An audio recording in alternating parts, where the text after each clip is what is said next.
repentance, submission, 'di ba? All about Jesus Christ. So magkakaroon tayo nun. That is another particular part of our live series. So ito yung ating read the Bible from start to end. So kaya tayo nagsa-start sa Gospels dito. And then we'll finish it until Revelation and Old Testament. Okay? So mga kapatid, please get your Bibles. Yung mga wala pang hawak na Bible dyan, yung mga di pa nakapag-pray, di pa nakapag-devotional, di pa nakapag one-on-one with the Lord, please, babaan nyo muna yung cellphone nyo, tapos mag-pray ka muna kay Lord, magpasalamat, kausapin si Lord Jesus Christ, then balik ka dito. And the reason why I'm doing that is, mga kapatid, I have always been trying to put an emphasis na hindi ako mag-encourage sa inyo na manood kayo ng matagal dito if ang kapalit nun is hindi kayo magbabasa ng Bibles nyo.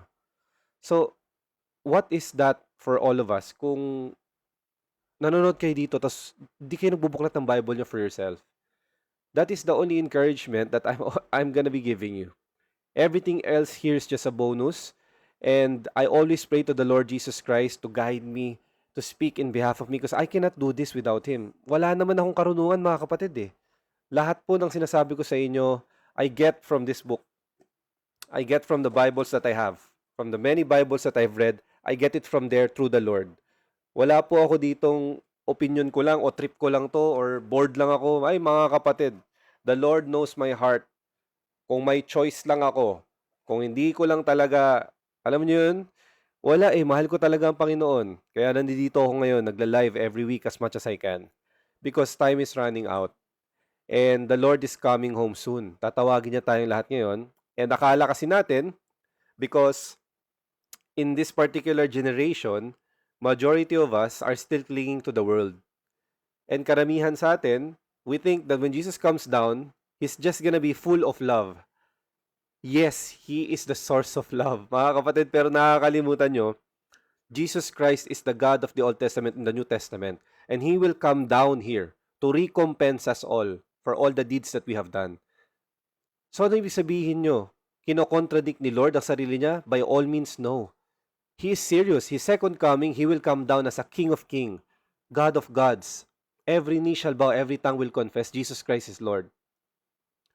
Sinasabi ko sa inyo, akala nyo porkit saved tayo, exempted tayo from His judgment, all of us will be judged. Yan ang miscontext ng lahat ng tao by being saved. That Jesus Christ, because we are saved, He will not judge us anymore. He will. He will judge us. And the moment that He saw in your heart that He is there, that's what saves you, your faith in Him. But He still gives out judgment. He still evaluates you, not by your works, by your faith. He looks at your heart. Is your heart with Him? Do you believe with all your heart, with all your soul, that Jesus Christ is Lord, that He has resurrected, and He has saved us all from sin? Ganun mga kapatid. Kaya minsan nagkakaroon tayo ng sobrang kayabangan eh. And we stay as who we are. And yet we claim that Christ has saved us and transformed us. Mga kapatid, that is what the apostles has preached to us. Marami sa atin, even from their generation, we are stiff-necked. Ano ibig sabihin na stiff-necked? Yung lingon na lingon. Ewan ko ba kung nung meron dyan sa kakalingon ninyo, bakit tayo lingon na lingon sa mga bisyo, sa mga kasalanan, sa mga kabalastugan. At alam nyo bakit ko alam? And every preaching, every content that I've shared you, majority, even 95% of that are examples of who I was before. Mga kapatid, that is a very serious notion.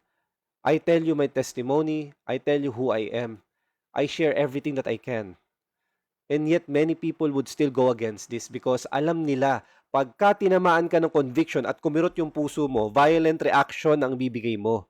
You will not be able to give encouragement pag tinamaan ka because you have what Satan had, pride. Mga kapatid, pride is very dangerous. 'Di ba? Majority, madami sa atin mga kapatid, nagko-comment, nagdi-DM, sinasabi, tigilan ko na daw to, ganyan-ganyan, mas maganda daw, manahimik na lang daw sa gilid, mag-pray na lang daw ako, mag-Bible read ako. And I am so pitiful to those people. Imagine they call themselves Christians, but they tell us to silence ourselves when it comes to the Word of God. Only because they don't like what they're hearing. Emotional. Feelings na naman ang nilalagay above God. Mga kapatid, I am not here to please all of you. As Galatians said, and through the letter of Paul to the people of Galatia, He is not there to please all of you. Because if I were to serve all of you, at gusto ko lang yung likes at follow nyo, I would have not served the Lord Jesus Christ. Tandaan nyo yan.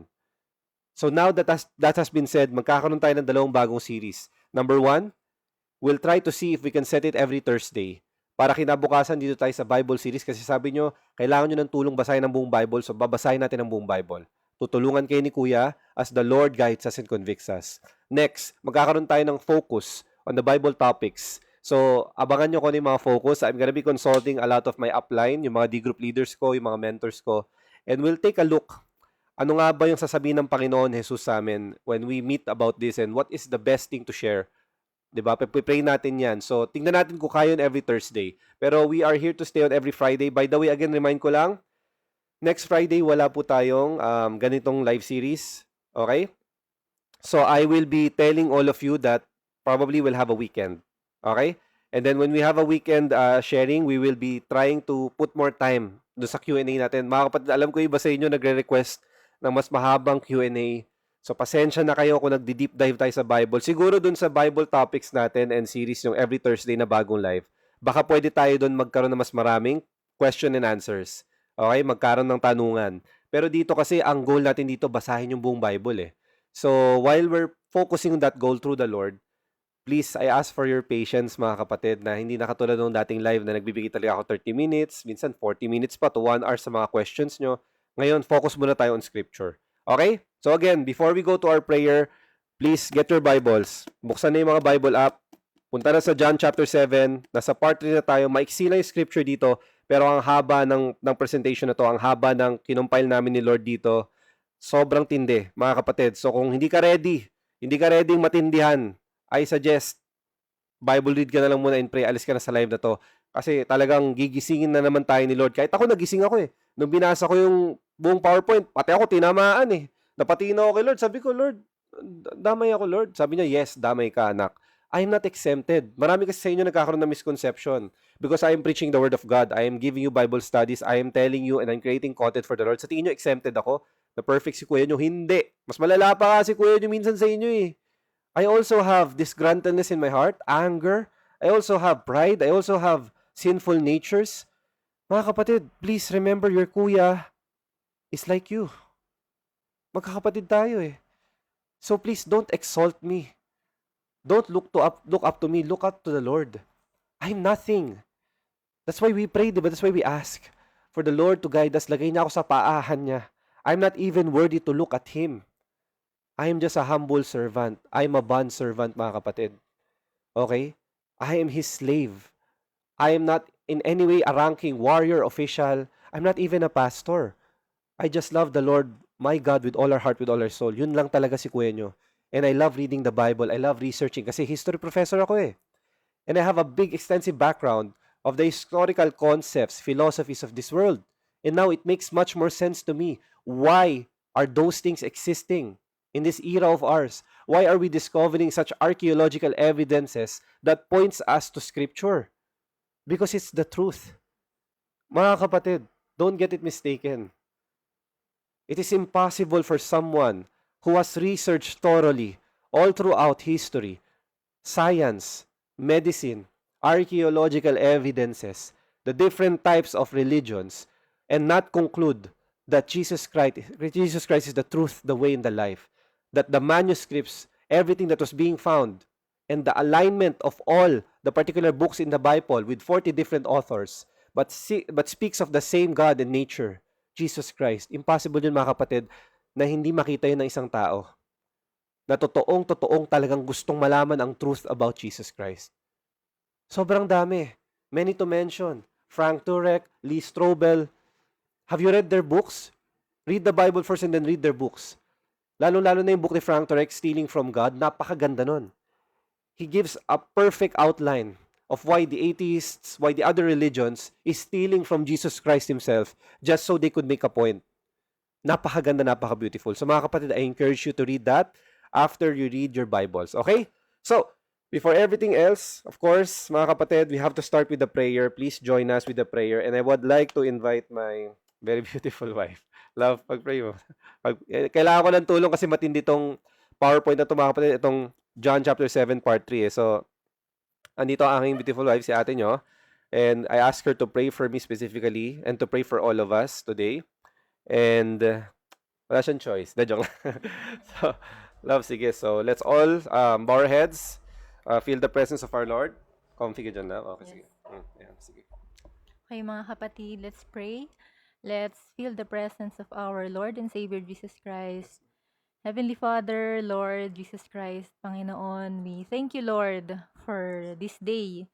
Lord, salamat po for this privilege, Panginoon, na gamitin mo kami, Panginoon. Lord, yung buhay ng asawa ko, Panginoon, please use him as your vessel, Lord Jesus Christ, to preach your word, Panginoon. Lord, we pray na kayo lamang, Panginoon, yung makita ng mga kapatid namin, Panginoon, sa live na ito, Lord Jesus Christ. Never us, Panginoon. Lord, we pray that please open our hearts, Panginoon, to listen to your voice, to listen to your word, Panginoon, at salita mo lamang, Panginoon, yung mamukod-tangi, Panginoon, sa preaching na ito, Lord Jesus Christ. Lord, gamitin mo po yung asawa ko, Panginoon, as your vessel, Lord, ilagay mo siya sa iyong likuran, Panginoon, sa iyong paahan, Lord Jesus Christ. Lord, He is nothing without you, Lord Jesus Christ.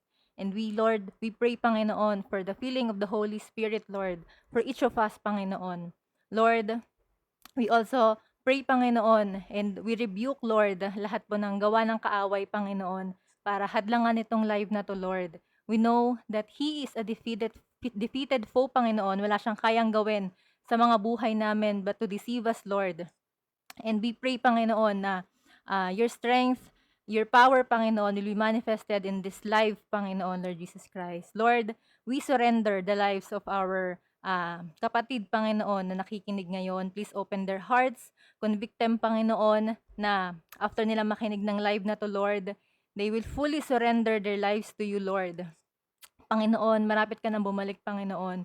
And we know, Lord, that this live, Lord, this preaching, Panginoon, is sa tool, Panginoon, to sound the alarm, Panginoon, to each of us, Lord Jesus Christ, to be more useful, Panginoon, to your kingdom, Panginoon. Maraming salamat po, Lord Jesus Christ. We love you, Lord, and we surrender everything to you, Panginoon. We love you, Lord. In Jesus' name we pray. Amen and amen. Thank you, Bella. Okay, thank you mga kapatid. That is the type of prayer that majority of us, we just hope that other people would pray for. And the reason why I invited your ate here to pray for me today is, kanina kasi nung gumagawa ako nung PowerPoint, sobrang daming convictions ni Lord. Sobrang hirap and sobrang haba niya even though it's just 3 verses. And I asked her na, sabi ko, "Love, can you pray for me? Kasi I need the guidance of my rib that the Lord gave me, the Eser that He entrusted me with. And I ask that the Lord use you to fulfill that prayer, to guide me, to put me under His feet." So, nakita nyo mga kapatid, ganyan yung dapat nating gawin towards one another. To encourage us to pray to one another, to encourage us to read the Word for ourselves. Buksan yung mga Bibles natin. Huwag maging kampante, doing, scrolling down, doing nothing. Not because our works will save us. It never will. It never will, mga kapatid. Faith in Christ will save us. And that faith, accepted as full, will produce a byproduct, good works. Mga kapatid, it doesn't mean na pagka-accept mo kay Lord, good works ka na kagad. Hindi. Hindi mo pwedeng pikiin yun eh. You cannot fake it. You cannot deny it. You cannot, fake it till you make it or just skim through it. Hindi eh. It is something that you do from your heart. And if your heart has something else in it, everything will flow from it. At speaking of flow, mga kapatid, napakaganda ng series na to. It is about the living water in Christ Jesus. So again, thank you very much for everyone that is here. Please get your Bibles. Go to John chapter 7. Nasa part 3 na tayo. And I encourage you, kung hindi ka pa nakapagbasa ng Bible ngayon, if hindi ka pa nakapag-pray over kay Jesus Christ, kapatid, now is the time to turn your phone off muna saglit, pray to the Lord, balik ka rito after. Kailangan mong kausapin ng Panginoon, kailangan mo ibuklat yung Bible mo, and discern everything that we will share here. Read with me through the scriptures. Mga kapatid, hindi kayo pwedeng nakadepende lang sa content, sa online preachings. Hindi kayo pwedeng nakadepende lang sa misa, sa service. Kapatid, basahin mo yung Bible mo for yourself.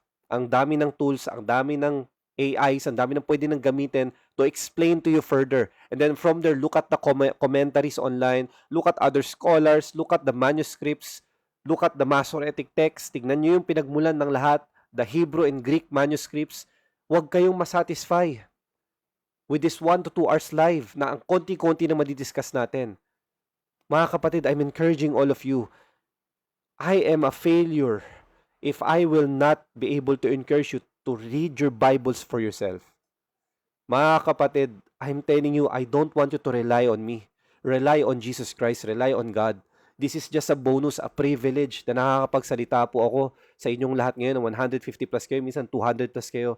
And I am not in no way anyone with more anointment than you. Lahat tayo anointed by the Lord to make disciples of all nations. So please, get your Bibles and let's deep dive. So again, Mela, thank you very much.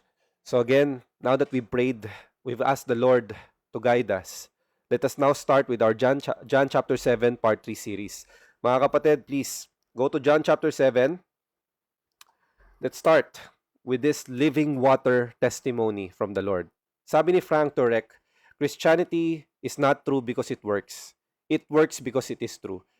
I have told many times in the live sharing, in the Bible studies, in content, na lahat yan, yung mga peking denominations, mga peking kulto, yung mga peking religions na yan, yung mga old age, old world, new world, atheism, lahat yan. All of those, if you research extensively about the founders of those movements, the founders, the prophets of those false religions and cults, all of them received the same revelation. Even atheists received their own revelation that there is no God. Tingnan nyo yung pattern na papakita ko sa inyo na mabilis ha. Why this statement is so powerful from Frank Turek. Lahat sila, when I taught world history and I deep dived in mythology, the different types of religions, lahat sila says one message. There are many ways to heaven. That's the first. Pangalawa, that Jesus Christ existed but He is not God. Yun lang. Ganun lang katindi. He is not God. He and the Father are one. He is not one with the Holy Spirit. Hindi.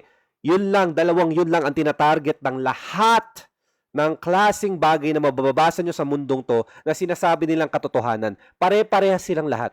Yung iba sinasabi, tao lang si Lord. Yung iba sinasabi, propeta lang. Yung iba sinasabi, kapatid ni Lucifer, kapatid ng angel. Yung iba sinasabi, tao, tas naging Diyos lang siya kasi sobrang buti niya. Yung iba sinasabi, enlightened lang siya. Yung iba sinasabi, scholar lang siya, teacher lang siya, rabbi lang siya. Pero ito lang yan mga kapatid, napakasimple lang nila. Kinakahon nila si Lord. Because gusto nila, yung belief at religion nila, yun ang Lord, hindi si Jesus Christ. Because, you know why? Because Satan knows that Jesus Christ is the only way to heaven. He knows that Jesus Christ is God in the flesh. He knows that the authority of the Father is the authority of the Son and the Holy Spirit. He knows it. He doesn't deny it. Anong gagawin niya? 300 plus different religions, different cults. Mga kapatid, with the same message, none of them denies the existence of Jesus Christ. All of them acknowledges Jesus Christ, but they limit His authority.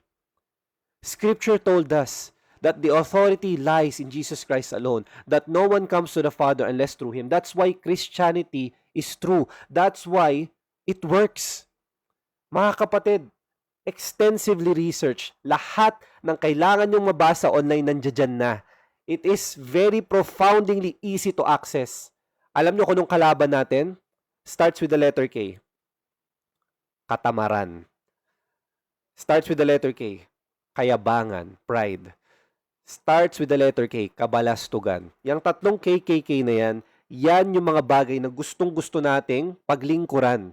Kaya bulag tayo hanggang ngayon. And I'm telling all of you, how do you open your eyes? You accept Jesus Christ as your Lord and Savior, and you start dedicating time to the Word of God, to understand the every fiber from the Old Testament, mga kapatid, to the New Testament. And it's impossible for you to not see Jesus Christ. Even in the Old Testament, ang dami ko nang shinare. We make literary works about this to explain it in a much more simple way. At buksan mo, I put there Bible verses, and then I put at the very end, please read your Bibles. Diba? And yet, many of you will still call me false preacher, good works. Kapatid, tamad ka lang talaga. Yan lang talaga yung sakit mo eh. Saved ka naman, tamad ka lang. Okay? Oh, walang ibang magsasabi sa niyan kasi ayaw mo nasasaktan ka. Minsan lang may magsasabi sa ng preaching, umattend ka sa church, sasabihin mo church hurt kasi nasaktan ka sinabi ng pastor na hindi ka naman dinuro, hindi ka naman pinagsabihan, hindi ka naman ni-name drop. Ibang usapan yun pag ni-name drop ka. Pag ni-name drop ka, report to the authorities. That is slander. Even if that pastor is in the pulpit. Yan ang hirap sa atin, mga kapatid. Feelings over God, feelings over Jesus Christ, feelings over the Bible, feelings over everything. Kaya ako nung pinagagawa mo, because you say, God knows my heart. Exactly, kapatid. Kaya tinatry niyang tawagin ka. Kasi He knows your heart is deceitful, it is sick. Who can understand it except God? Diba? Jeremiah 17 verse 9. Oh, sasabihin niyo, anong context nun, kuya? Context nun, the people of Israel are so close to the desolation and warfare at pagiging captive and being exiled to Babylon. And yet, a lot of them are saying, hindi, God will not do that. I know God. God knows us. We are God's people. Sabi ni Jeremiah, mga hangal, your heart is deceitful, it is sick. Who can understand it except God? So the more you should give it to God, submit to God, and let go of your false idols. Mga kapatid, paano mo maintindihan yun kung di ka nagbubuklat ng Bible mo? Ano, nakarely lang kayo sa AI? Ano, nakarely lang kayo kay ano, explain mo to, explain. Mga kapatid, I am praying every day, every night. Your ate knows this, we're praying, all of you, please read your Bibles. I cannot emphasize it anymore. You have to read your Bibles. Time is running out. You have to read your Bibles. Mga kapatid, it is so important. God made it available online, offline, for free. You can even buy Bibles if you want something better, something bigger, iba-ibang sizes, iba-ibang translations. And yet, may dahilan pa rin eh. Ayaw. Gusto mag-rely sa copy-paste arguments. Gusto mag-rely sa pagalingan online. Mga kapatid, let's not be like that. Let's go back to the one who is righteous, our Lord and Savior Jesus Christ.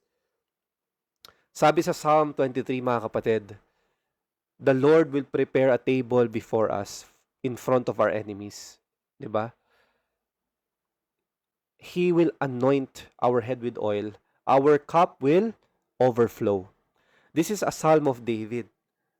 At the time that he was declaring with all sincerity, with all his heart, with all his soul, that the shepherd in his life is God, Yahweh Almighty. That he knows that the Lord is his shepherd, he shall not want. That even though he walks through the valley of the shadow of death, nothing can snatch him from the snares of God. Nothing. And napaka-importante nitong particular word na to, cup overflows. Ano ba to? Pera lang? Abundance blessing lang dito? Good health? Travel all the way lang? Hindi. There's a deeper message why David used the term, my cup overflows. He was describing how abundant God will be in your life in all aspects. Not just to prune you, but to guide you to the path of righteousness for His name's sake. Your cup will overflow. At anong nangyayari pa nag-overflow yung cup mo? May abundance, ang dami. And I will show you what you should do when your cup overflows. Now, mga kapatid, please get your Bible. Nakikiusap ako, kunin niyo yung mga Bible niyo. Kung walang Bible, Bible app, buksan lang. Okay? Let's all read this all together. This is our focus scripture for today. John chapter 7, verse 37 until verse 39. On the last day of the feast, the great day, Jesus stood up and cried out, "If anyone thirsts, let him come to me and drink. Whoever believes in me, as the scripture has said, out of his heart will flow rivers of living water." Now this he said about the Spirit, whom those who believed in him were to receive. For as yet the Spirit hath not been given, because Jesus has not yet been glorified. That is the word of the Lord, mga kapatid. John chapter 7, part 3. Amen and hallelujah to that. Meron tayong tatlong key points dito. Everybody, look at your phones. Number 1, sabay-sabay tayo. Jesus will quench your thirst. Number 2, saving grace overflows. And last but not the least, the Spirit of Jesus is always there. This will encapsulate John chapter 7 verse 37 to 39 para may guide tayo. Let's go to the first point, mga kapatid. In historical context through the Bible, mga kapatid, bakit ang unang passage dyan sa John chapter 7 verse 37 starts with, it is the last day of the feast. Because it is talking about the Feast of the Tabernacle in Leviticus chapter 23. At ano ba ito, mga kapatid? In summary, kasi mahaba yan, This is where, yung priests ordained by the Lord will get water. Okay? And on the last day, that water will be sprinkled, showered all throughout the temple. They will celebrate the goodness of God, the overflowing abundance. They will remember their challenges in the wilderness, in Exodus, in Deuteronomy, kung saan wala silang tubig, wala silang makain. What did God do? With all His supremacy and love, He gave them water. At bakit tubig? Bakit hindi burger steak? Diba? Bakit hindi juice? Diba? Bakit hindi wine? Bakit tubig? Because God was using that as a symbolism, the connectedness, the purity of water, the salvation in it. Okay? Tingnan nyo mabuti. Yung descriptive guidance dito sa slide na to. The water was taken. The water was put in a very sacred pitcher.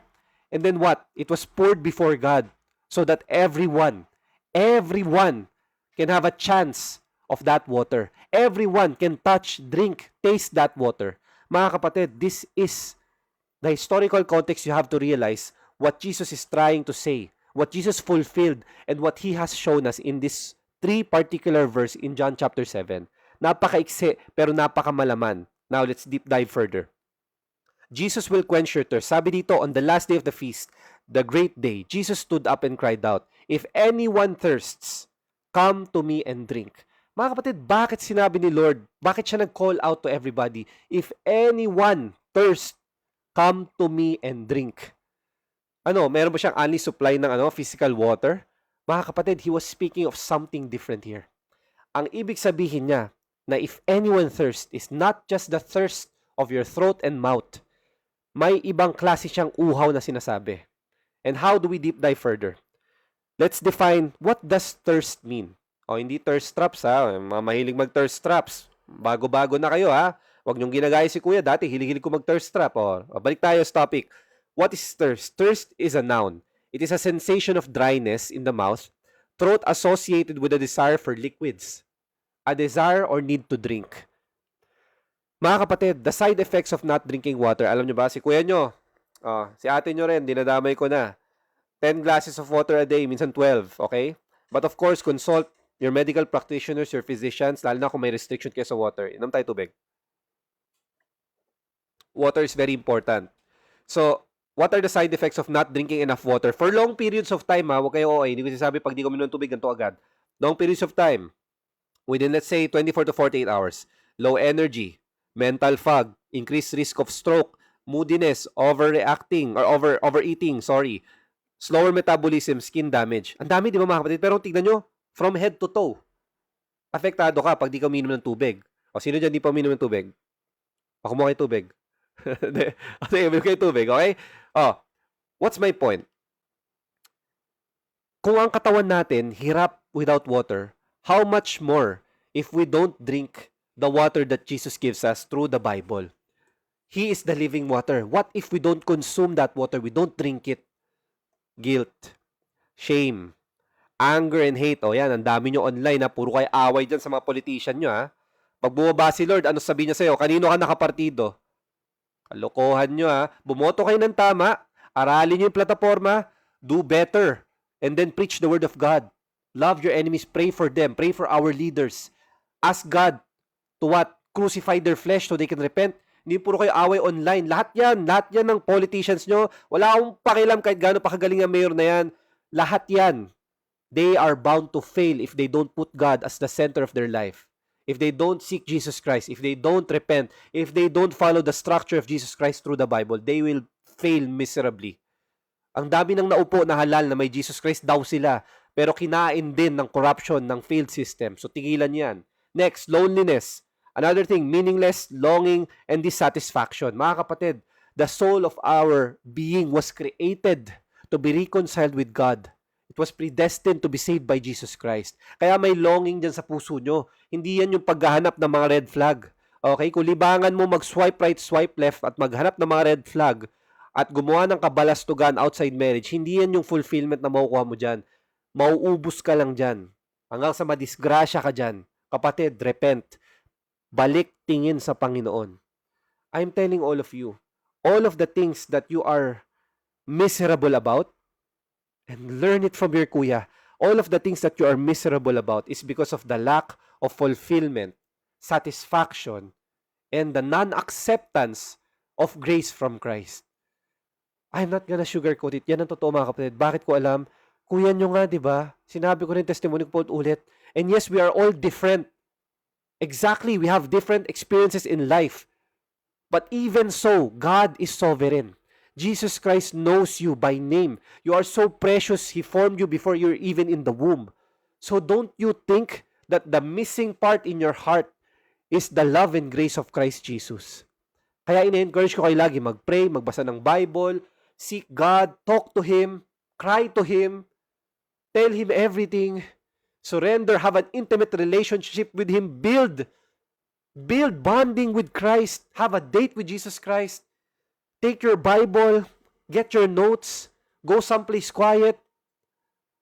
Mga kapatid, unfulfillment, dissatisfaction, pagkainggit, pagcovet, hindi pagsunod sa Panginoon, kawalan ng gana sa buhay, that is because of the lack of love and focus and attention on Jesus Christ. Huwag kayong maniwala sa matatamis na deception ng demonyo. Depressed ka lang, ganyan ka lang. Yes, clinically, there's medications for that, but anchor it with God. Attack it with Jesus Christ. Hindi ka pwede nakarely lang sa medication. Go to your physicians and then talk to your preachers, to your pastors, talk to your small group, talk to your close relatives, families that are so into Jesus Christ as well. Mga kapatid, you should pray, you should seek God more and more. And I'm telling all of you mga kapatid, marami sa atin ang hindi alam kung saan ba tayo pupunta. Hindi natin alam saan natin kukunin yung susunod na panggastos. Hindi natin alam kung paano tayo makakasurvive. And I'm telling all of you, it is all written in here. And there is one path, isang path na pwede natin puntahan. That is to Jesus Christ. Anong sabi ni Isaiah in chapter 55 verse 1? Everybody read, look at your phones right now. Come, everyone who thirsts, come to the waters. And he who has no money, come, buy and eat. Come, buy wine and milk without money and without price. Mga kapatid, this is Isaiah prophesying about Jesus Christ 700 years before Jesus Christ comes here. God is using him to speak through him. Nakita niyo yung mirroring, yung correlation niya sa John chapter 7, verse 37? Ito na nga yung sinasabi ko, ganito kahalaga magbasa ng Bible. Ganito kahalaga. Makikita mo, in the Old Testament, Jesus is there speaking through the prophets. Mga kapatid, tandaan nyo, saving grace overflows. At paano nyo makikita? Go to your Bible, John chapter 7, verse 38. Whoever believes, out of his heart will flow rivers of living water. Kapatid, sa sobrang tindi ng pagmamahal ng Panginoong Jesus, hindi mo kayang maging selfish dyan. Hindi mo kayang solohin yan sa timba ng puso mo. Mga puso natin may timba. So sabi ni Lord, overflowing water from the Holy Spirit. Sa tingin mo, ikaw, enough lang sa'yo lahat yan? Sa'yo lang, para lang yan sa'yo? Hindi. Para yan sa ating lahat, kaya nga nag-overflow eh. Now the question is, what do you do when it overflows, mga kapatid? Let's study. Sabi ni Lord, it's like a river. So, ano nga ba ang isang river? Anyong tubig? Okay, balik tayo elementary. Sorry teacher, si kuya nyo, alam nyo naman. What is a river? How strong can a river be? Anyong tubig siya? Okay? A river can reach up to 1.6 kilometers per hour, up to 16 kilometers per hour. Okay? Nakita na ba kayo kung gano'ng kabilis ang 16 kilometers per hour? Kung sa kotse medyo mabagal, pero kung sa tao sobrang bilis niyan. Ngayon, yung may ganyang max speed can sweep any vehicle even with how much workload it has. Gano'n man kabigat yung kotse na yan, pag na-stuck yan sa isang river na ganyan, aanudin yan. Aanudin yan. A river is flowing endlessly and with abundance, mga kapatid. Yan ang river. When Jesus said He is the living water, He is a river that overflows. Mga kapatid, ganyan yung sinasabi niya. So sa tingin mo, yung timba ng puso mo, kaya pigilan niyang, ay, akin lang lahat yan. Akin lang lahat yan, Lord. Walang ibang makakaano niyan. Ako lang, ako yung ligtas. Sa tingin nyo, kaya yan? Para sa mga nagsasabi na sila lang ligtas, sa tingin nyo, ganyang kadamot si Lord? Kaya ng, meron ka timba dyan? Industrial ba yung timba ng puso mo? Hindi. Lahat yan para sa atin. Kaya nga overflowing eh. Mga kapatid, sabi ni Lord, river. Hindi yan droplets. Hindi yan talsik ng laway niya lang. River yung magfo-flow sa pagmamahal niya para sa ating lahat. And we will never thirst again. Tandaan nyo, this river overflows what? Love, compassion, truth, worship. We are called to witness because of the overflowing river in our hearts. And that river comes from the source of living water, Jesus Christ. Mga kapatid, yan yung bagay na kadalasan kinakalimutan natin. China-channel ni Lord sa atin yan so that it can channel to other people. Not because He needs you, but because He's using you as a vessel. But because He wants you to be part of His ministry. He wants you to be part of the good news. He wants you to be part of His kingdom. He wants you to be useful for His kingdom. He already saved you eh. And you want to remain stagnant? And you want to remain that you're spirit-filled but you are nothing in your fruits? Contradiction by contradiction. Mga kapatid, don't you realize the enemy will lie to your heart? Wala kang kailangan gawin. Okay lang yan. Keep sinning. Anong change? Once saved, always saved. Okay lang yan. Kapatid, it is true. Once you're saved, you're always saved. If you fully accept Jesus Christ as Lord and Savior, nothing can snatch you away. But it's not a license to sin. Ang dami sa inyo, komportableng humilata lang dyan. Okay? Makipag-away online. I'm not saying bad magpahinga. I'm not saying bad magkaroon ng pursuit. So kuya, anong gagawin namin? Lagi na kami magpapanik? Lagi na kami preach? Hindi. Wala namang sinabing gano'n eh. Namimiloso pa kayo. Ito gagawin nyo. You pray, you read your Bible, you love other people through prayer, kindness, abundance. Patawarin mo yung mga kamag-anak mo sinaktan ka, yung mga taong sinaktan ka. Give it to God. If you can join a church, find fulfillment, pero di mo pwedeng pikiin yan when God calls you to do so. Minsan nami-misconcept nyo yung sinasabi ko. Akala nyo inutusan ko kayo. Wala ko inutos sa inyo. It's up to you whether you like to do it or not. I'm just telling you the examples of what I am doing for the Lord. Not because I want to be praised, not because I want to be saved. Do you think I like glory? Do you think I want everybody getting to know me? No. Kuya nyo is an introvert before. I don't want people getting to know me. I used to hate going to the malls. I hate in the crowds. Pero now, when I go to the malls and people say, Kuya, kayo po yung sa TikTok, Kuya. Pag magjo-joke pa nga ako, uy, sino yun? Hindi ako yun, ha? Baka iba pinapanood mo. Tapos sabihin nila, hindi, kayo po yung ganito, yung nagsashare ng ganito ng word ni God. Oh, ay, okay, hallelujah kapatid. Anong pangalan mo? Diba? Dati pag may nakita akong kakilala ko sa mall, pag nakita ko malayo pa lang, nako, lilipat na kagad ako sa iba, dadaan na ako. Ayoko na small talk, ayoko na kahit na ano. It is because of the love of God. He transformed me, mga kapatid. And now, when I see all of you there, tapos nagkikwento kayo sa akin, pinipigilan ko maiyak. Not because it's for me, it's for my glory, no. Kasi ang sinasabi nyo, Kuya, dahil sa'yo, ginamit ka ni Lord, binuksan ko yung Bible ko. Hallelujah. Pero syempre si Kuya nyo, nagpapakanantsalan kasi ayoko naman umiyak kagulgul dyan sa harapan nyo. Diba? I'm just thankful. Kasi I am a wretched person eh. I am a sinful person and yet, God sees me worthy to serve Him. So mga kapatid, yung mga nagsasabi na hiya kayo pag nakikita nyo kami na atin, huwag kayo mahiya. Huwag kayo mahiya. Pakita mo sa akin yung red flag na iniyakan mo. Dali ka. Matignan ko lang. Hindi, joke lang. Pero lang. Kwento mo sa akin. If you need prayers, tell me. Mga kapatid, I'm encouraging you. The love of the Lord Jesus Christ will overflow. Jesus speaks of abundance, hindi droplets. Hindi niya sabi, anak, nagdadrop ako dito sa'yo. Alam yung gamot ng pang-baby? Ayan lang anak, ayan lang. Isang drop ka lang ha. Talis ka na dyan. Hindi. He said, diba? He said in the book of Malachi, don't you think He can open just the window of heaven at malulunod ka, mag-uumapaw ka sa pagmamahal niya in the abundance of blessing? Mga kapatid, tandaan nyo, good works does not save us. It never will. But God spoke to us here. He is the source of living water. He said, come and drink. Overflowing yan. So yung puso mo na may timba, na may pail, pagkakuha mo nung overflowing water, save ka na, sasara mo na. Wala ka nang pake. Okay na ako. Save na. Let's go. Let's sin. Okay na. Once saved, always saved. It's time to tihaya. It's time to bisyo. It's time to guwa na kabalastugan. It's time na man-judge. It's time na manahimik. Anong Bible verse? Wala. Ganun ba tayo? Ganun ba yung command sa atin ng Panginoon? Balik tayo sa scripture. Ganun ba?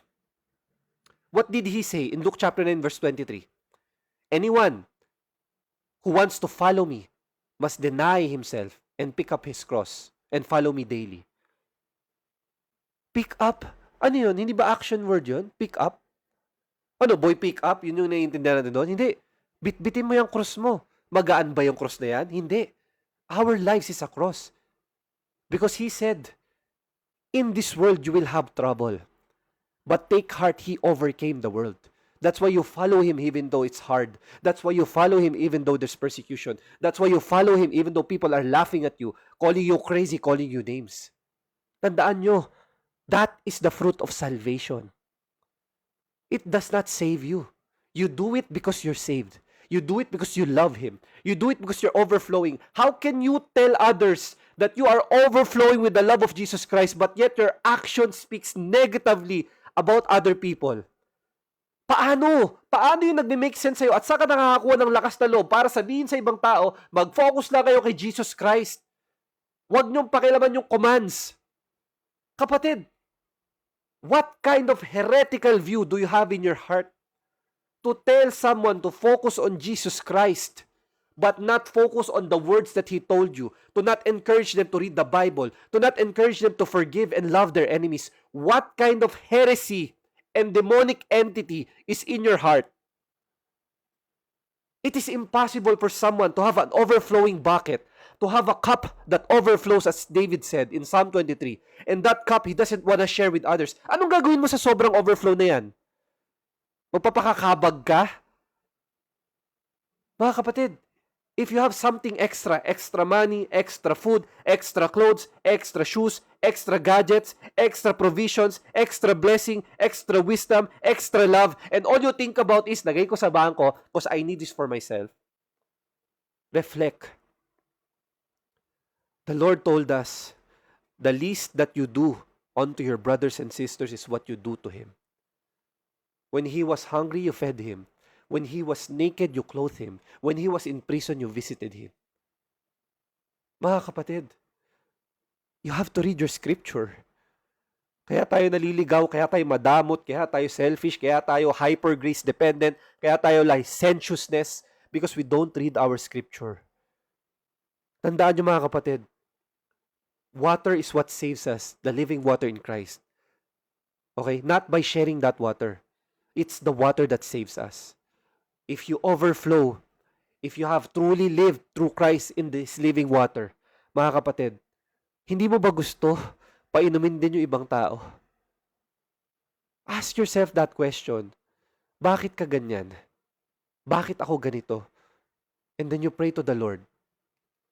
Tandaan niyo mga kapatid, the living water saves us not by telling us, after you drink this, give it to others. It saves us by telling us, drink it. And now that you get that revelation through the Lord Jesus Christ as your Savior, sasalilihin mo lang? You're gonna keep it in on your own? Bakit? Gusto nyo malaman kung ano yung dahilan ba't ako ganun dati? Selfish. Tamad. Walang pakilang sa ibang tao.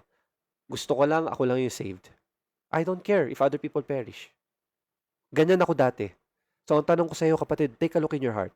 Is there any chance in your heart that you still have that in your part?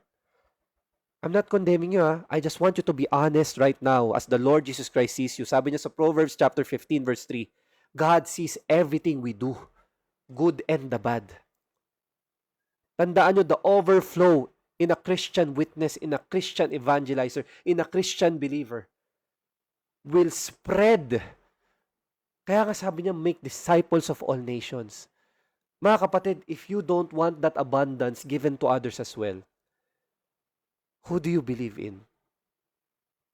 Hindi ko kayo nililegalistic dito. I'm asking you a sincere question. What happens when grace works in your life? When you accepted it, what happens next? What's your byproduct? What's your fruit? Mga kapatid, if you are going to evade it by using Ephesians chapter 2, verse 8 until verse 9, I will encourage you, read verse 10. You accept that grace, and nothing can snatch you away from the love that is in Christ Jesus. Because He made you His workmanship. Alam niyo ba kung ano yung sabihin ng workmanship? Ikaw ang finished work niya. Ikaw. He created you His workmanship through Christ Jesus for good works. Ang totoong finished product ng Panginoon, abundant. Not perfect, abundant in good works. Never perfect. So if you settle down there stagnant, mga kapatid, you have to ask the Lord to help you further. Ask the Lord into your heart. Ask the Lord to show you, reveal Himself. Read. If you need yourself to be prayed by others para gumalaw ka dyan, mawala ka sa cycle ng mundong to, you pray and ask your brothers and sisters. You reach out. Mga kapatid, grace does not produce a closed lid. Hindi tatakpan ng grace yung timba mo. Pag nilagyan ka ng abundant, flowing water ng Panginoong Jesus, hindi niya yan, okay na anak, takip. Diyan ka na lang sa storage room. No. Continuous ka niyang pupunuin para ikaw na mismo yung mag-iisip paano mo to i-share sa ibang tao. Sobra-sobra na, Lord. Lord, sorry Lord, sobra. Paano ang gagawin ko? Sabi niya, make disciples.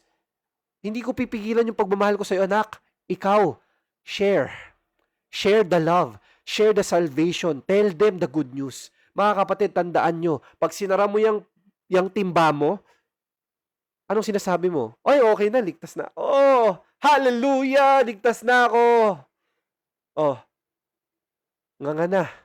Ligtas na, ayan, sa beer house na. Ligtas na, ayan, nanonood na ng pornography. Ligtas na, ayan, bisyo na. Ligtas na, ayan, kausap na naman si red flag. Lumalandi na naman outside marriage. Mamaya, titihaya na sa isang kwarto. Ligtas na, gagawa na ng kabalastugan. Ligtas na eh. Ba't ko alam? Ako yun eh. Ganyan ako dati. Before the Lord woke me up. At talagang pinitik niya ako na matindi. Mga kapatid, I'm telling you, God and His living water in Christ Jesus made it so abundantly overflowing. Wala kang excuse para hindi i-share yan sa iba. Tandaan niyo yan mga kapatid. Ang sabi sa Ephesians chapter 2 verse 8 until verse 10, for by grace you have been saved through faith, and this is not your own doing. It is the gift of God, not a result of works, so that no one may boast. For we are His workmanship, created in Christ Jesus for good works, which God prepared beforehand that we should walk in them. Ang dami sa atin tumitigil sa verse 9. And ginagamit yan as a licentiousness gospel para i-justify that they can live for the world because they can also live for Christ ng sabay. Woe to you, you cannot serve two masters at the same time. Blasphemy, heretical, you wake up while there's still time. Jesus Christ said exactly in the book of Revelation, He will recompense us all for all the deeds we have done. Kapatid, stop believing Satan and start believing Christ Jesus. You accept Him fully. He will prune you to bear more fruit. He will prune you so that until the very last end of your time, just like the apostles, just like Paul, at the end of his time, he said to Timothy, his time is ending. But I have finished the race. I have fought the good fight. How can you call it a fight when all you want to do is be of the world and accept the grace and then still continue to sin willfully? Yung bang alam mong ligtas ka na kaya mas masarap gumawa ng kasalanan? How can you be so peaceful in that kind of life? Anong sabi ni John in 1 John? Those who came with us, who never really accepted Christ Jesus through Christ alone, through the grace that He has given, were never really with us from the beginning. Mga kapatid, I'm paraphrasing there. Mga kapatid, sinasabi ko sa inyo, basahin niyo yung Bible niyo, makikita niyo. Marami sa atin will claim, Lord, Lord, si Jesus Christ. But at the end of the day, as John said, many of us would be with us inside the church, inside the ministry, inside this live stream, but they were never truly with us to begin with. Ano sinasabi niya? Mahal si Lord, di sinusunod. Mahal si Lord, walang kaalam-alam tungkol kung sino si Lord. Mahal si Lord, tinanggap yung salvation, grace. Grace alone. Grace alone. Nakarinig ng preacher, nagtuturo about repentant sin. Grace alone! Wala yan! Stop it! Grace alone! Katamaran, kahayukan, kahangalan. Kapatid, yes, grace alone saves us. You accept that. God will never stop working on you. God will never allow you to be stagnant. Hindi ka pwedeng stagnant. A true believer who accepted Jesus Christ as Lord and Savior. Sino sa mga apostles ang stagnant? Sino sa disciples ni Lord ang stagnant? Who accepted Jesus Christ as Lord and Savior? Sino sa kanila ang naging stagnant? Ang sinabi, grace alone, grace alone, grace alone. Higa, hilata, tihaya. Sino? Name me one apostle who is stagnant. One. No one. All of them sacrificed their lives because they believed by grace they have been saved through Christ, so that no one will boast. Because they are the workmanship of our Lord and Savior for good works. It is the evidence. And yet, tinatanggi mo yung evidence. You're trying to separate it from the result of grace. Kapatid, wake up. Gumising ka. You are lost, just like me from before. It's time to turn off your phone, delete your social media, open your Bible, and meditate. As the writer of the Hebrews say, meditate on the word day and night. Oras na, kapatid. Tandaan nyo, the Spirit of Jesus is always there. Verse 39, now this he said about the Spirit whom those who believed in him were to receive. For as yet the Spirit had not been given because Jesus was not yet glorified. Mga kapatid, Jesus Christ is speaking about the Holy Spirit here. What does this mean? Does it mean na, ay wala naman pala Holy Spirit eh? Kapatid, hindi. The Holy Spirit, the Spirit of Jesus Christ has always been there from the beginning in the Old Testament until the very end in Revelation. Paano? Tingnan natin. Tandaan nyo mga kapatid, the Holy Spirit is ever present. At ang sinasabi niya dito is His ascension and resurrection. And He gives us the Holy Spirit as a helper. Yun yung dinescribe ng Panginoon dito. But it does not mean that the Holy Spirit never existed. The Father, the Son, and the Holy Spirit existed from the beginning and until the end. They are one, mga kapatid. Get your Bibles. Dali, buksan nyo Get your Bibles. Tingnan nyo to. Marami pa. There are 30 plus more correlational scriptures. Paano natin masasabi that the Holy Spirit was present from the Old Testament pa lang? Mga kapatid, unang page pa lang, unang verse pa lang. In the beginning, God created the heavens and the earth. And the earth was without form, and void and darkness was over the face of the deep. And the Spirit of God was hovering the face of the waters. Mga kapatid, and the Spirit of God. Ano yung Spirit ni God? Holy Spirit. Oh, Genesis chapter 1. So, sino nagsasabi dito di nag-exist ang Holy Spirit before? That Jesus Christ was not there. He is there. Holy Spirit. Next. Oh, saan to? Exodus chapter 31 verse 3. And I have filled him with the Spirit of God, with ability, intelligence, with knowledge, and all craftsmanship. He was speaking of Bezalel, the craftsman, di ba? To create this, God was telling him, gagawa ng tabernacle. So, paano mo masasabing Father, Son, and the Holy Spirit has not existed? That the Trinity is unreal. Kapatid, Scripture is telling us all throughout. Kailangan mo lang magbuklat. Ang tamad mo kasi. Buklat lang. Basa lang. Research lang. Pagdating sa K-pop idol mo, pati size ng brief, alam mo. Pero pagdating kay Jesus Christ, wala kang alam, nakanganga ka dyan. Pero pag lumindol, gumuguho na yung mundo. Lord, Lord, save me. Kapatid, please, buksan. Oh, ito share ko sa inyo Dami na tawa sa inyo, di ba? Oh, guilty kayo. Oh, huwag nyo itanggihan. Oh, sige, share ko sa inyo. Damay-damay na. Si kuya nyo dati, history professor. Pati size ng brief ni Jose Rizal, alam ko. Oh. Pero wala akong kaalam-alam sa Bible. Oh, di ba? History professor, di ba? Oh. Oh, no, di ba? Oh, di ba? Nakakahiya si kuya nyo. Yan na nga yung sinasabi ko. And I say this out of love. Mahal na mahal ko kayo lahat. Kaya wag naman kayo magtampo sa akin kapag sa tingin nyo sinesermon ako. Wala naman ako nini-name drop eh. Wala nga ibang ginagamit si Lord dito kundi ako eh. Minsan nga, pag pinapanood ko yung replay, papaganoon na lang ako. Pati ba naman yung Lord? Sinabi mo, Lord. Alam na tuloy nilang lahat. Ganito ginagawa ko dati. Wala mo akong magagawa because I am a bondservant of the Lord. Diba? Wala naman akong masisay. Diba? Alam nga umangal ako kay Lord. Hindi, sinapok ako ni Lord. Hindi. I do this out of love. I tell all of this. I'm not ashamed who I am before.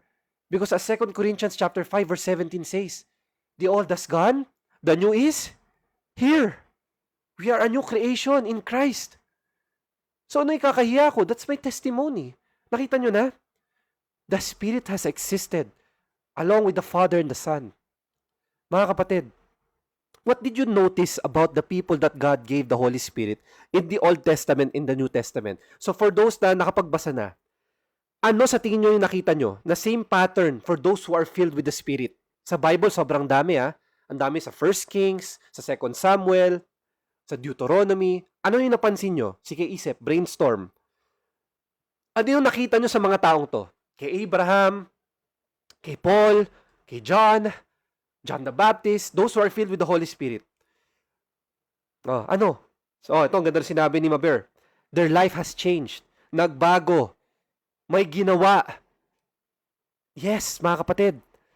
They moved according to the will of God, making many signs, prophecies, healing, miracles, and more. Ito sabihin mo sa akin, once saved, always saved ka. You have the grace and the Holy Spirit in you. At wala ka ibang ginawa kundi kausapin yung red flag na yun hanggang alas 7 ng umaga. Lumuluwa na yung mata mo. Tapos pag iniwan ka, pagka tinutime ka, pag chinit ka, iyak ka kay Lord, sumbong-sumbong kay Lord. Gusto kong magsumbong sa'yo. Kapatid, there are so many of us. Patulad ako dati, nung licentiousness gospel pa ako, nung inaabuso ko lang yung Panginoon palagi, tinatrador ko siya habang sinasabi ko saved ako. God has my heart. Yan ang sinasabi ko. God has my heart, wag mo ko i-judge. Wag ka mag-preach ng good works. God has my heart. Talaga? Sure? Mga kapatid, kaya nga si Lord used many people in the Bible. The people that He used were unworthy. Abraham. Anong ginawa ni Abraham? Sabi niya yung asawa niya, kapatid niya. Willing siya ibigay yung asawa niya sa hari. Wag lang siyang patayin.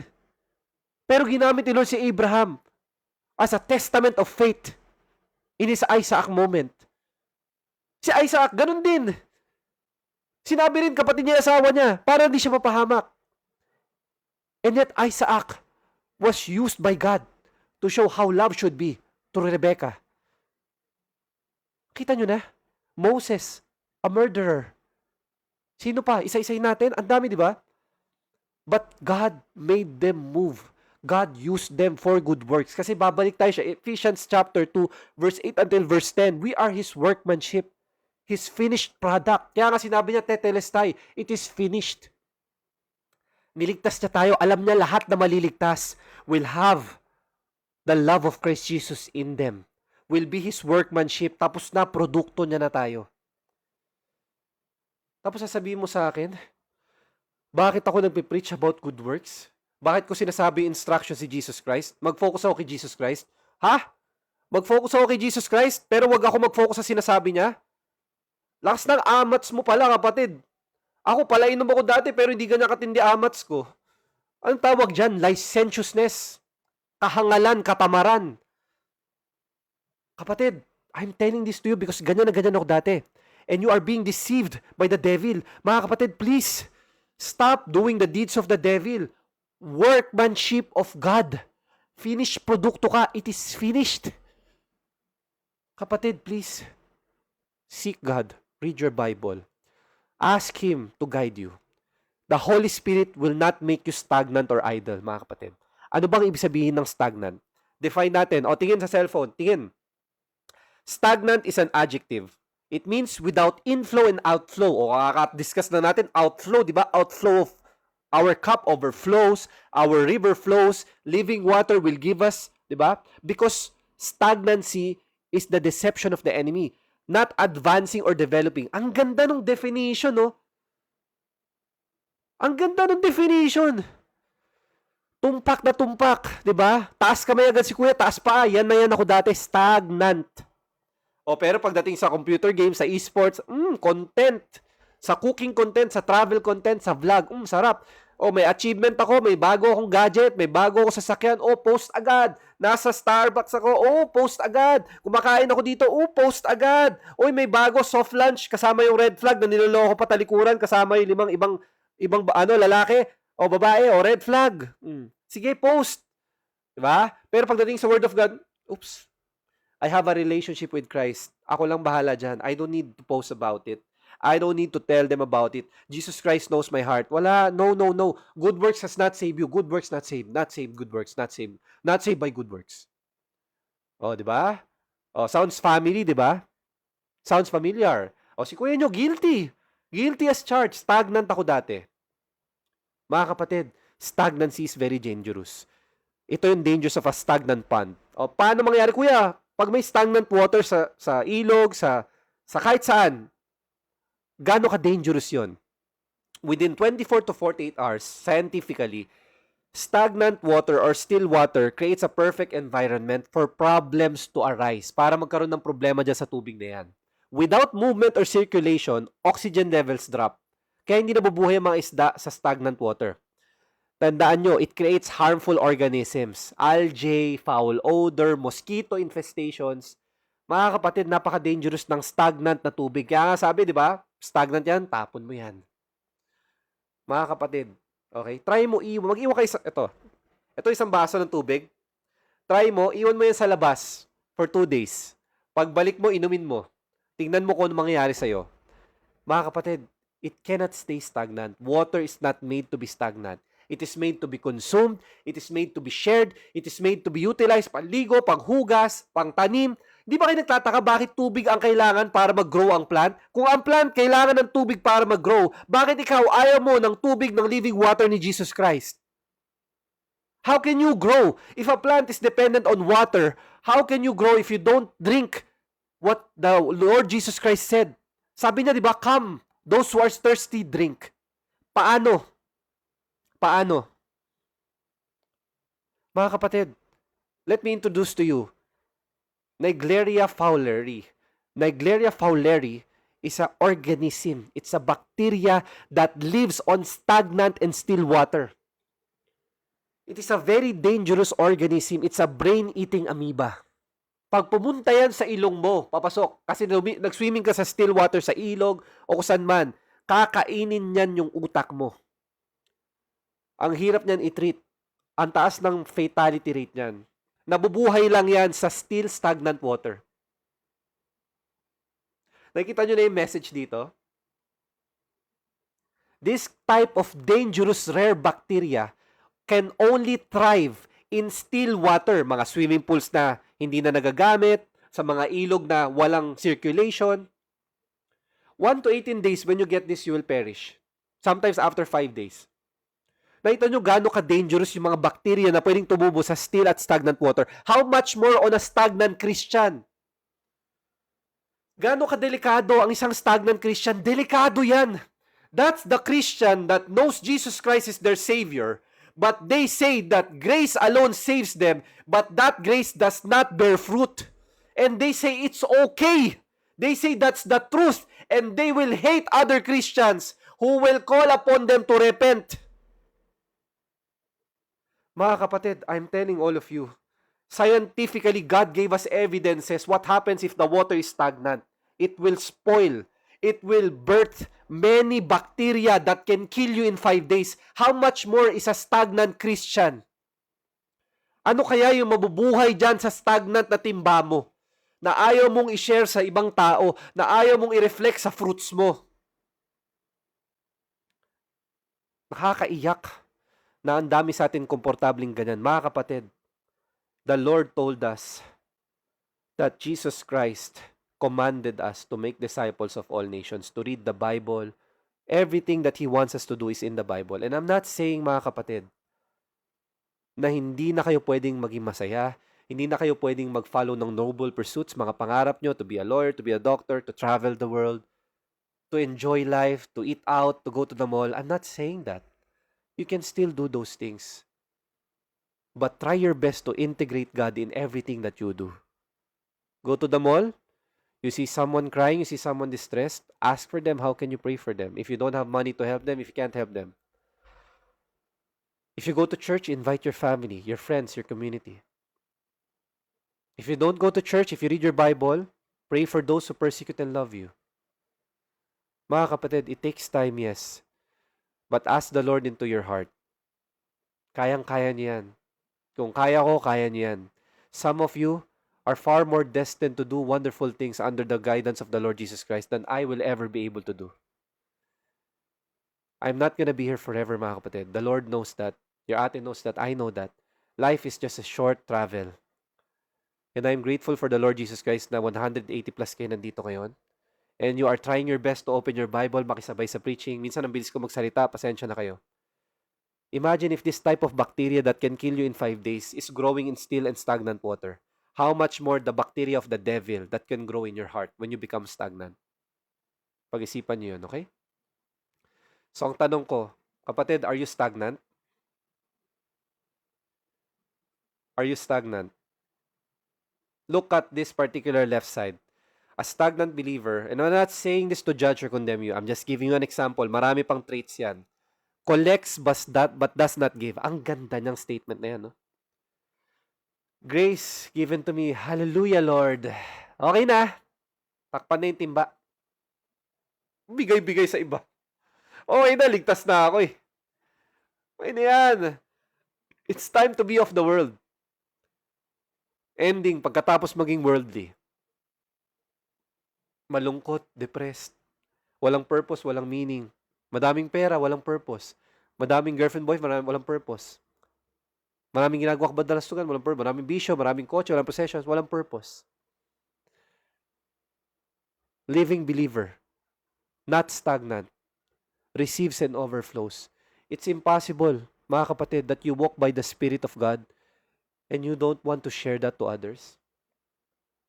I'm not saying maging introvert ka na lang overnight. I'm saying you ask the Lord into your heart for guidance. Lord, how can I share this? Ganito po ako, Lord. Please help me see how I can do this for you because I cannot do it. Kaya kasi diba, napansin niyo yung prayer namin ni ate nyo? Lord, I cannot do this without you. Lord, I'm nothing. I empty my cup. Lord, I need you every day, every second of my life. Mga kapatid, if you don't have that humility to ask the Lord every day into your heart, saan ka kukuha? Saan ka kukuha ng lakas sa loob? Saan ka kukuha ng guidance? Mga kapatid, what does overflow look like? Marami pa ha, sample lang to. Okay, hindi to yung standard ha, ito yung sample lang. They speak of Christ clearly, walang confusion. Hindi sila nag-hesitate, hindi sila natatakot. They have love, di ba? They care beyond convenience, intentional. Holiness, they try to flee from temptation. They say no to all the temptations. They cut it off. Tatakbo sila papunta kay Lord. They are a witness. They share the gospel. Saan ka nakakita ng witness na tahimik? Sa korte, pag witness ka sa korte, sasabihin ba sa'yo ng judge, manahimik ka? Hindi, di ba? How much more if you're a witness of God? They worship. They are not afraid to worship. They have mercy. Because mercy, forgiveness, is never the denial of justice. It is the fulfillment of it. Alam nila yun kasi sila pinatawad eh. Mga kapatid, look at this. The Holy Spirit does not make us less human. He makes us more like Christ. Christ-likeness. Sabi sa Isaiah chapter 6 verse 8 and 9. This is a very beautiful passage. When the Lord our God is calling upon someone that can talk and speak the words that He is telling the people of Israel. Sabi ni Isaiah, and I heard the voice of the Lord saying, whom shall I send? And who will go for us? Then Isaiah said, here I am, Lord. Send me. And the Lord said, go and say this to the people. Keep on hearing, but do not understand. Keep on seeing, but do not perceive. Yan yung sinabi ni Lord, i-rebuke mo sila. Kasi ang dami sa kanila may idolatries. Ang daming sa kanila sumasamba kay Yahweh. Pero hindi naman talaga sumusunod. Gusto lang silang maligtas. Pero ayaw nilang i-share bakit sila ligtas. Pero ayaw nilang i-share paano maliligtas yung ibang tao. Napaka-beautiful niyan. Kaya mahalaga basahin niyo yung Old Testament at New Testament. Napaka-interconnected. Makikita niyo si Jesus Christ from the beginning and the end. So ano yung 3 key points natin mga kapatid? Jesus will quench your thirst. Verse 37. Saving grace overflows. Verse 38. The Spirit of Jesus is always there. Verse 39. Mga kapatid, do not settle for surviving Christianity. Okay na yan. Survive naman ako everyday. Don't settle for that. You know that the Lord is coming, di ba? Alam niyo naman paparating na si Jesus Christ. Is your family saved? Are your friends saved? Yang kalandian mo, saved ba yan? Oh, yung mga kasama mo sa trabaho, saved ba sa school? Mga pinsan mo, mga tito-tita mo, mga anak mo, asawa mo kung meron na, saved ba sila? Ikaw, saved ka. Alam ko. Okay lang, sige. Alam ko yun. Oh, ang tanong ko, what about the others? So many people perish every day. Every day, almost 100 to 300,000 people perish. How many of them have Jesus Christ in their heart? Kapatid, if you know the seriousness of this, you will not stay quiet. And I'm not saying magwala-wala ka dyan sa kalsada. I'm telling, share a Bible verse, pray for others, show love, grace, and compassion, forgive, flee from sin, serve the church, read your Bible daily, gift a Bible to someone, talk to a stranger randomly, ask them how you could pray for them. Is that too much to ask? Think about it. Jesus did not die and rise again so we would barely survive, mga kapatid. Tandaan nyo, He gives us life that overflows beyond Sunday. Overflow. Hindi stagnant, hindi still water, hindi puro bacteria. Overflowing, mga kapatid. Overflowing. Please, Jesus is the fulfillment. The Spirit is the living water, mga kapatid. The believer becomes a river. Kapatid, God gave us so much already. There's a platform like this. Imagine nyo, 200 plus tayo dito. Imagine nyo if a lot of us would live stream, a lot of us would share the Word of God, a lot of us would do things for the ministry of God. Yes, hindi tayo lahat called to be a preacher, a pastor, a sharer. Some of you are artists. Some of you are dancers, singers. Some of you are talented individuals on how to listen to other people. Some of you are listeners. Some of you are handwrittenly good. Some of you are articulate, logical. Use it for the glory of Jesus Christ. Why not? If you can use it for the glory of the world, all the more you should be able to use it for God. You don't know where to start? Pray to the Lord. Read your Bible. That will give you a head start. Mga kapatid, I want to ask you, which area do you need right now for the Holy Spirit, the living water, to come into your heart? Sige nga, sagot. Saan kayo nangangailangan ng prayer today? At saan kayo nangangailangan na gabayan kayo ng Holy Spirit? Be honest ha, hindi tayo man-judge dito. Wala tayong hesitancies dito. Hindi tayo magdadalawang isip. Saan ba? Faith and prayer, repentance and holiness, love and forgiveness, courage to share Jesus, healing from dryness, healing from pain, from heartaches, from financial problems, from sickness, mental health. Sige, saan? Thank you mga kapatid, ang daming honest sa inyo ha.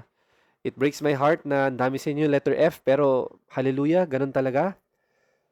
Ganun talaga ang buhay natin bilang mga Kristiyano. Hindi tayo kinol upon this earth to just feel abundantly blessed all the time. Meron talagang trials and tribulations of many kinds. Sige. Sige mga kapatid. Okay, I invite all of you. Let's close our eyes saglit. Let's pray. Heavenly Father, Lord Jesus Christ, my brothers and sisters, Lord, their hearts are aching. Ang sakit po ng mga puso nila because of the sorrow and the deception of Satan.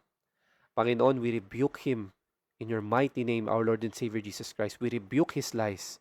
Lord God, we rebuke his deception. We rebuke his stagnant deception and disease in our heart. We rebuke the stillness of bacteria in sin na nilalagay niya sa puso namin, na maging satisfied with the flesh, na maging satisfied with the world, to be hateful to other people, to be obsessed with politics, to be obsessed with many things that are perishing. Lord God, we ask that everyone here right now, you guide, Panginoon. Give them the fruits of the Holy Spirit, Lord God. The things that you told us in Galatians, the things that you told us, the promises that you told us in the Gospels. Lord Jesus Christ, I pray over them. Psalm 91, Psalm 23, Psalm 27. Panginoon, we ask them, Lord, please convict their hearts. Lord Jesus Christ, watch over them. Show yourself to them. Bless them, Lord. If you need to crucify their flesh, do so, Panginoon, so that they may come to you. Lord God, if they have a heart that is hardened, Panginoon, please, Lord, crush their hearts so that you can repair and renew it, Panginoon, under your name. Lord, we say this with humbleness, with humility, Panginoon, with surrender in completion through you as your workmanship. Panginoon, you know how much we love you, and we surrender all the people that are here right now asking for you, Lord, asking for your guidance and love and grace. Panginoon, we accept you as our Lord and Savior, our one true God, the Alpha and the Omega, the beginning and the end, the God of God and the King of Kings. Lord God, Jesus Christ, may you touch their hearts, everyone that is here right now, to be imbued with you through the Holy Spirit. And all of this, Lord, we pray in your mighty and holy name, our Lord and Savior Jesus Christ. Amen and amen. Mga kapatid, maraming salamat. And mga kapatid, remember what the Lord told us in Psalm 91. Basahin niyo yung Psalm na yan. In verse 5, He said, "You shall not fear any terror in the night, nor that any arrow that flies by day." Huwag kayong matakot kay Satanas. Huwag kayong matakot sa masasamang tao na nandito ngayon sa bansa natin, sa mundong to. You pray, you repent, take the full armor of God, and you surrender everything to His will. Mga kapatid, screenshot, assignment ninyo. John chapter 7, verse 40 until verse 52 tayo next. This is John chapter 7, part 4. Malapit na tayo matapos sa John chapter 7. Hallelujah. And then next na tayo, John chapter 8. Please, screenshot. Assignment nyo to this week. Okay, this week. Tingnan nyo mabuti yan. Makikita nyo yung interconnectedness. Okay, kung ano yung mga passages na to. I hope the Lord speaks through in your heart when you read this, mga kapatid. I leave to all of you Revelation chapter 22 verse 1. And it says, "Then the angel showed me the river of the water of life, bright as crystal, flowing from the throne of God and of the Lamb." Mga kapatid, I'm asking all of you, if you have not seen the correlation of John chapter 7, when Jesus Christ say, "Come, drink, for those who are thirsty, I give you the river and the overflowing water of God. Come to Him." Mga kapatid, I don't know what will. Please read your Bibles.